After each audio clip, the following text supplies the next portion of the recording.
係咁網友嗱，我後生嗰時睇嗰啲文革小説啊，哇！即係大陸嗰種防諜嗰種氣氛咧，就真係恐怖到不得了。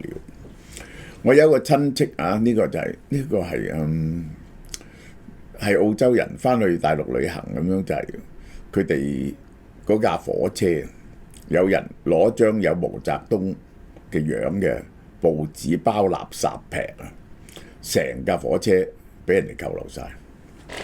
咁有一個咧就係嗰陣時仲要寫介紹信㗎嚇，翻去大陸嚇。我第一次翻去大陸咧，仲係冇回鄉證，係要寫介紹信，拎住封介紹信去。咁咧就係出嚟嗰陣時，佢問佢呢個你覺得我哋國家點啊？咁嗰個人就係話啊，都幾好啊！而家我哋國家好繁榮，不過就好似少咗啲糧食啊！哇，大鑊啊！跟住少咗啲糧食就得，扣留咗佢。帶佢睇3個月糧食啊，周圍去旅行，睇我哋幾多糧倉。咁咧就係嗰陣時咧，如果你有親戚喺外國咧，就好危險啊！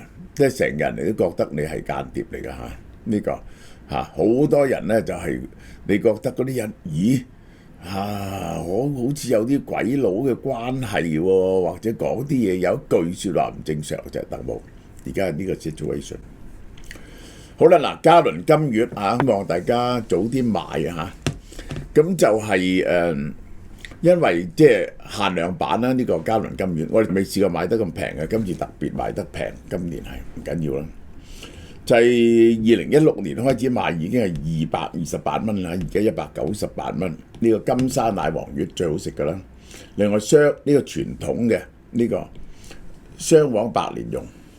呢個新產品迷你開心果麻薯月餅，冚唪全港本港製造，不含添加劑，個產量有限啊，同今年嘅麻豆文蛋有嚇，舊年唔靚，所以咧就冇供應。好啦，呢單嘢點咧？央視咁犀利，一份神秘嘅豬腳飯，豬腳飯點解神秘啊？引起警覺，外帶小哥咧果斷選擇舉報，呢個係啊。好啦，外賣員小黃接到顧客嗱喺央視網嗰度報導出嚟，好嚴重地講件咁嘅事出嚟。外賣員小黃接到顧客訂購豬腳飯嘅訂單，豬腳飯好平嘅啫，係咪20蚊啊？呢個係取單嘅位置呢，距離送餐位置呢，唔到800米，好近嘅。顧客急切要求你快啲送去拍影片確認送達，佢即刻懷疑，可以啊。小黃發現送餐地點呢，係管理嚴格嘅泄密敏感單位。你話俾我聽乜嘢泄密敏感單位啊？係射衛星㗎，還是火箭啦，還是國防部啊？呢個係咩泄密單位？告知咧顧客，喂，泄密單位門口咧唔可以拍片㗎，但個顧客咧依然係要求影相，願意加錢，影到個機構嘅門口。顧客話外賣唔要啦，我再俾啲打賞你，你喺附近方面隨便影幾張相發俾我就得啦。哇！小黃即刻懷疑，你影相做咩？影相係咪預備射戰斧型導彈嚟到襲擊呢度？即係我唔相信嗰笪地方係有任何重要性啦。咩叫泄密單位啊？係公安啊，或者乜嘢呢？喺中國有幾多呢啲咁嘅地點呢？美帝國係咪要去打擊呢啲地點呢？小黃呢，諗起手機入邊時時睇到嘅國家安全機構嘅宣傳，顧客行動有泄密嫌疑，即刻打12339，大家要記住呢個 number 啦。國家安全機構舉報受理電話。經國安機構調查呢，呢個顧客係因為同泄密單位工作人員有私人糾紛。即係點講啊？係咪咁啊？即係我諗唔到喎，嗰個有私人糾紛嗰個嘢爭佢錢啊！佢就想知道嗰度附近嘅環境係點啊，還是係佢溝嗰條女，嗰條女唔受佢溝，佢又想知道佢出沒啊，即係呢類咁嘅嘢。又唔知道呢個單位相關保門要求，於是咧企圖你要外賣員拍照觀察下個環境啊，就係咁。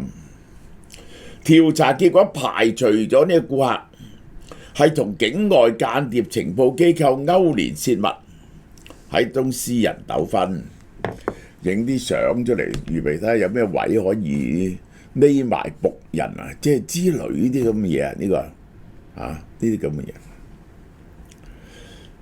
雖然事實證明係私人糾紛，國安部依然大力表揚外賣員小王嘅維護國家安全責任嘅意識、防範意識，值得肯定，鼓勵人哋做呢啲嘢。即係如果你一單咁樣，你又覺得嫌疑嘅嘢，就打電話俾國安，咁國安咧去調查呢單嘢點樣調查？佢咁嘅。佢首先咧就要睇個電話喺邊度嚟，然後咧就調查嗰個人嘅背景，要跟蹤嗰個人，睇嗰個人有冇可疑，唔可以即刻捉佢問話嘅，捉佢問話或者穿咗煲啦，係嘛？咁搞嚟搞去咧，係用咗好多人手、好多錢去調查呢個豬腳飯事件。即係如果人人都係咁樣舉報法，而所有呢啲嘢你都咁認真調查咧，國安部咧係要幾百萬人做先得，咁無聊透頂嘅嘢。國安籍呢個例子喺央視賣，呢個就係防諜嘅一個 typical 嘅例子。喂，佢哋真係想利用外賣從業人員周街走，靈活機動，熟悉地形優點，對中國咧展開官守涉密。國安部咧梳理出4大可能，點解呢啲外賣員有危險嘅？叫你影相，帶啲不明物品，異常搭訕閒聊，溜你傾偈，高額打賞4種危險動作，叫你拍嗰啲特定建築或者黨政機關工作駐地、科研院所、實驗院所、能源設施、交通樞紐呢啲咁樣嘅內部佈局、安保設施，甚至人員動態都有可疑啊！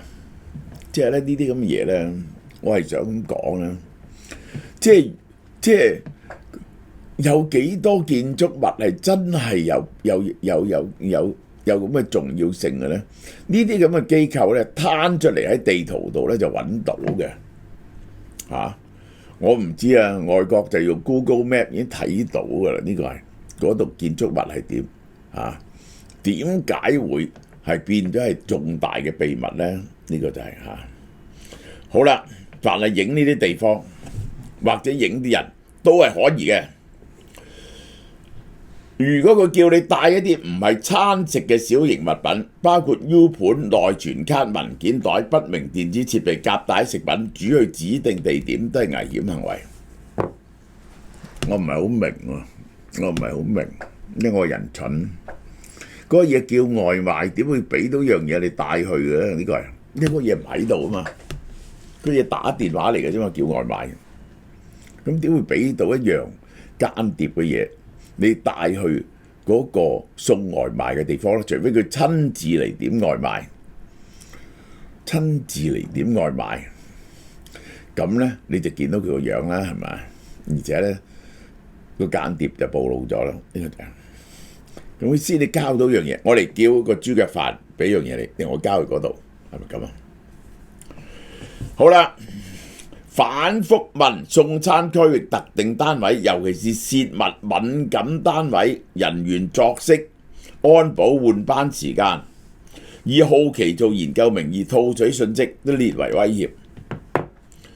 如果送去個區域入邊，公安啊、政府機構啊呢咁嘅地方關於呢啲咁嘅情況，任何查詢都係視為威險。喂！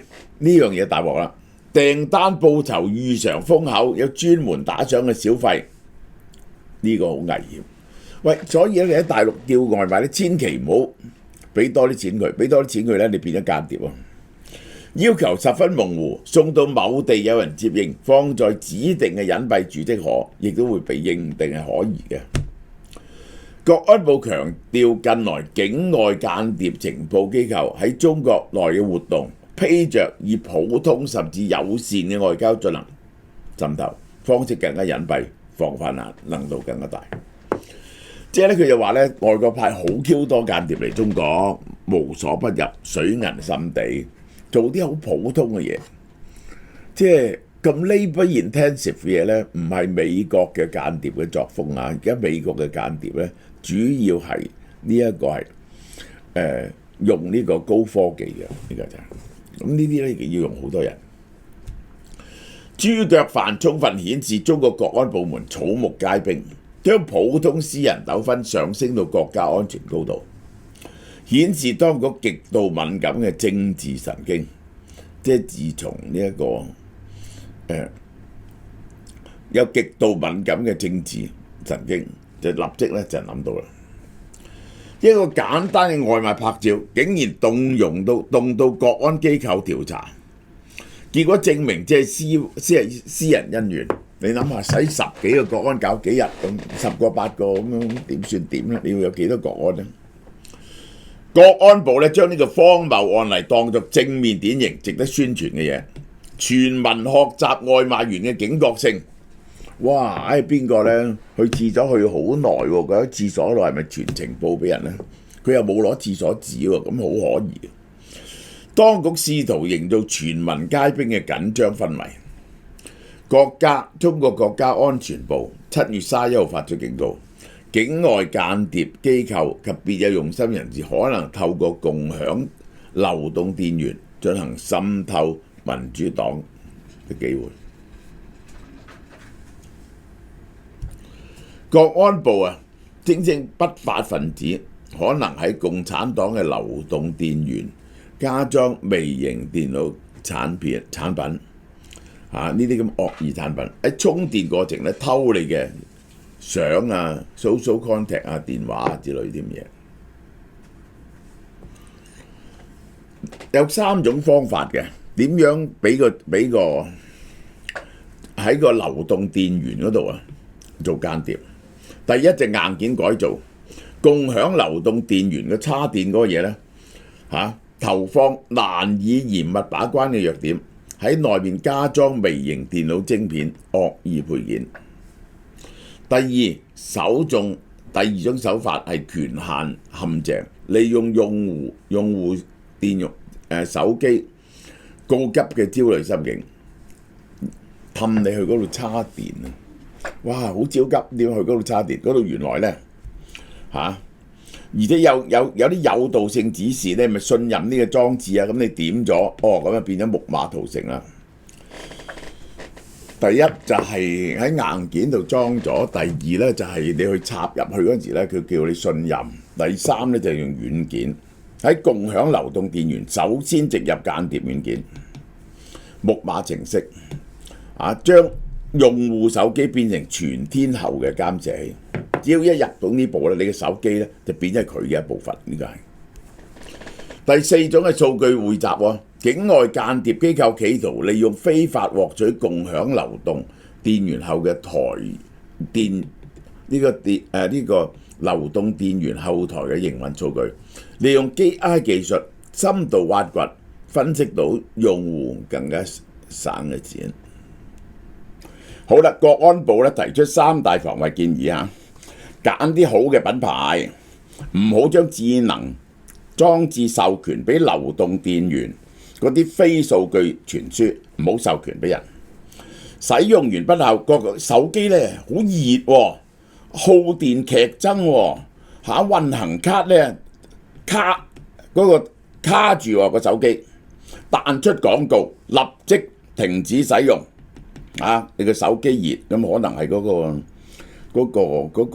個 IC 係好差嘅，但係咪用啲好差嘅 IC呢個人？將日常生活用品都視為潛在間諜工具嘅警告呢，中共當局已經到咗疑神疑鬼、草木皆兵嘅境地，連充電都要防間諜。另外，國家安全部7月18號將稀土作為軍民兩用國家戰略資源，話俾外國間諜情報代理人呢，企圖非法運往境外，係冇例子講出嚟嘅嚇。文章話某國即係美國，因為冇辦法自主提純稀有金屬，長期用非法渠道囤積中國稀土資源。重點領域承包商採用多種方式偷運稀土，規避出口管制。點樣偷運呢？偽報品牌，即係唔話俾你聽係稀土，將高純度嘅稀土好似鑲、鋅偽裝成低價值嘅產品，好似鐵合金、鎳粉，扮係鎳粉，你普通人睇唔出嘅，或者普通商品、焊石膏、耐火材料，以逃避監管。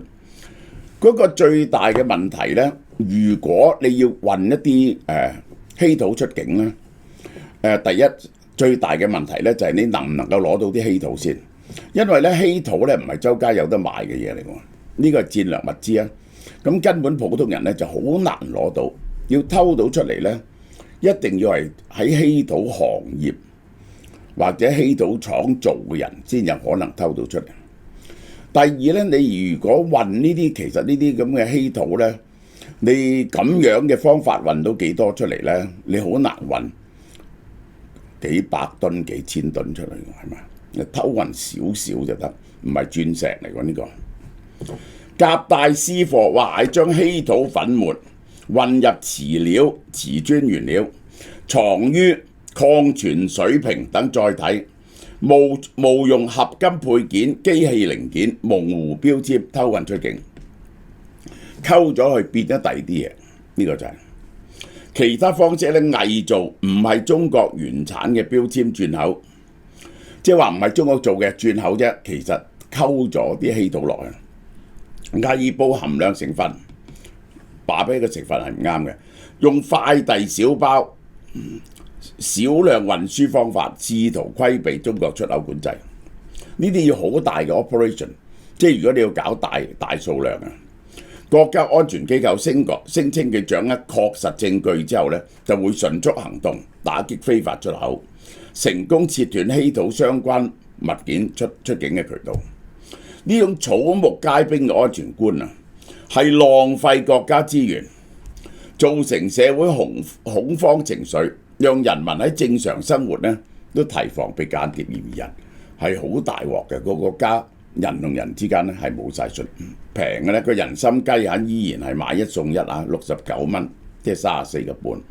呢隻嘢呢好抵嘅，佢係有黃金比例5:1嘅葉黃素、玉米黃素配蝦紅素8大維他命，268蚊，半年減一次嘅啫。呢啲最多134蚊。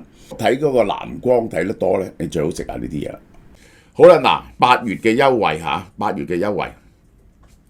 嗱，呢種呢係專利嘅雙重微囊化嘅技術，佢嘅特點係點樣？一個微囊入邊再套一個細啲嘅微囊，你化解咗微囊有第二個微囊。最緊要呢就係嗰啲益生菌啊，經過你嘅胃酸可以入個腸度先對你有益嘅，所以呢個係專利嘅嚇。有5大益生菌、3重益生元，又活著，即係嗰啲益生菌咧係活著嘅，從來冇賣得咁平嘅，係8月特別減價，原價198蚊，嗱未人賣過咁平啊！呢個益生菌有30包，呢種咁好嘅益生菌咧99蚊啫，平通街嘅呢個係。